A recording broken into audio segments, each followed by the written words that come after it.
What impresses me most, I think, like because I stayed here for the longest time, is my impression of Urumqi. Just because of this mixture of different ethnicities, of different cultures, all living together here in this city. You have this, all the minorities living here together with Han people, and all those cultures mixing together, and still everybody like getting along with each other, and everybody bringing his own culture, his own influence to this mix. And this makes the city actually quite interesting in my opinion.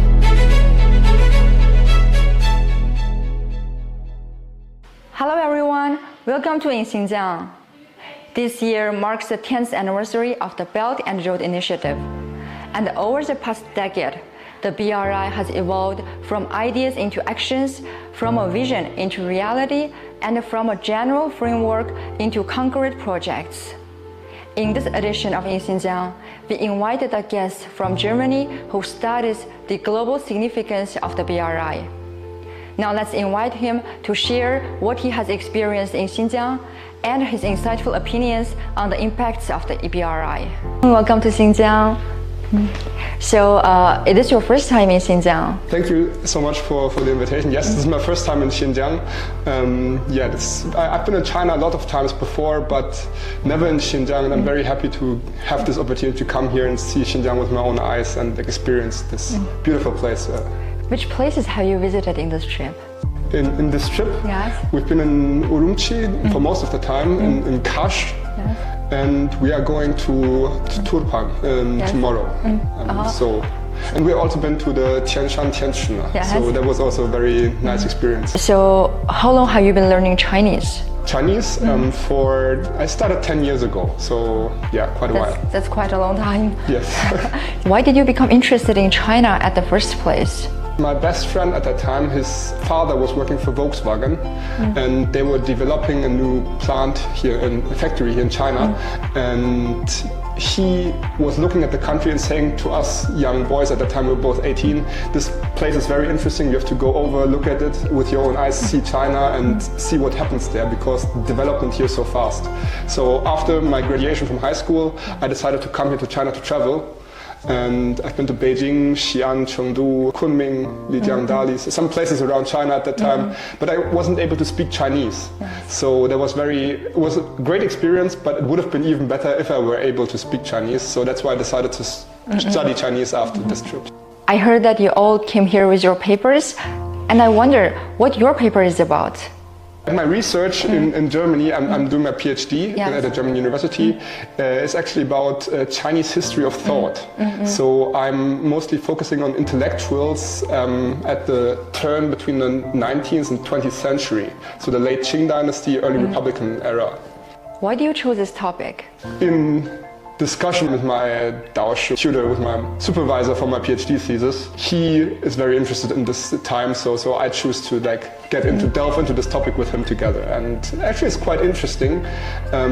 It's quite hard to get into as a foreigner, because the level of Chinese required to read those texts is very high, but it helps me a lot with my learning, with improving my Chinese and also my understanding of Chinese history, like not only early Chinese history but also contemporary Chinese history, and I think this early 20th century, like this Republican era, and a lot of new ideas came up during this time, and those ideas of those intellectuals at that time still continue to influence China today. We are celebrating the 10th anniversary of the Belt and Road Initiative this year.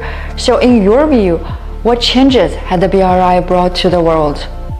I think, well, the most important part of Belt and Road Initiative is that China actually takes a more active role in international politics. And that's a very important step for China to take, because China has been developing, and now China is taking a much more active role in helping other countries to develop, following its own model of growth and providing alternatives to Western growth models, which I think is also very important, because we had for a very long time a very much Western dominated world politics, and now with China stepping up, we finally have alternatives to this Western model. Choices are always good, for most countries. I mean, nobody should be forced to work with anybody, but if there are more choices, that's competition always makes for a better solution in the end, I believe. That's like my thoughts about the most important parts of Belt and Road Initiative. As far as you know, what is the role of Xinjiang as one of the important points along the Belt and Road? Well, it's the juncture between China and all of the other Central Asian countries following along, and minorities living here in Xinjiang. It's also, Xinjiang is a way for China to understand those other countries and to connect with these other countries, not only like infrastructure-wise because of all the train lines running through Xinjiang and like all the transport is running through Xinjiang, but also because of cultural understanding. I think that's probably the most important part. Have you seen any Xinjiang-related reports in Germany? Of course, a lot. There's a lot of debates going on about Xinjiang. So is Xinjiang depicted by those Western media reports the same as what you have seen and heard in Xinjiang? No, like that's why I'm very glad that I came here, because having like my own picture of Urumqi here, you can say, okay, I came here on a trip organized by the Chinese government, but still I'm able to walk around freely. I have no like restraints in who I'm meeting, who I'm talking to. I can talk freely to all the people here of different minorities, and everybody's telling me their own story.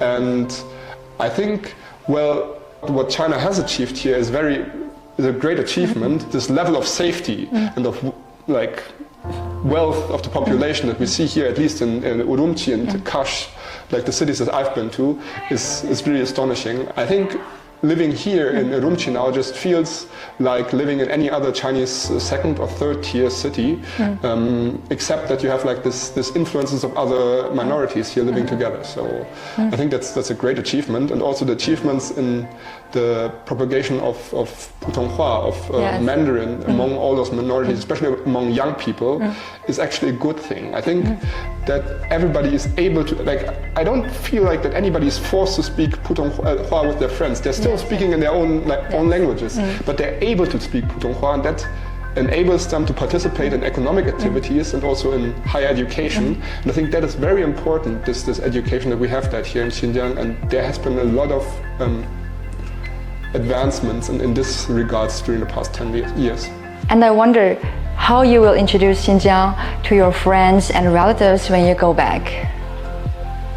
Of course I will, of course I will. I have been talking to my friends and family a lot, because they're also very interested like in what I have to say about this place. Also at my university where I work, I think we're definitely going to have discussions about these trips. But I'm very, very eager to share with them what I've seen here, and I think it offers a different and interesting perspective on this topic. I can tell them that when I'm in Urumqi, when I'm in Kashi, I really feel most people are very, very friendly and haven't encountered any issues on the streets so far. I hope your friends and family can also have the opportunity to visit Xinjiang. Hope you enjoy the rest of your trip. Thank you so much. Thank you so much. Yeah, thank you.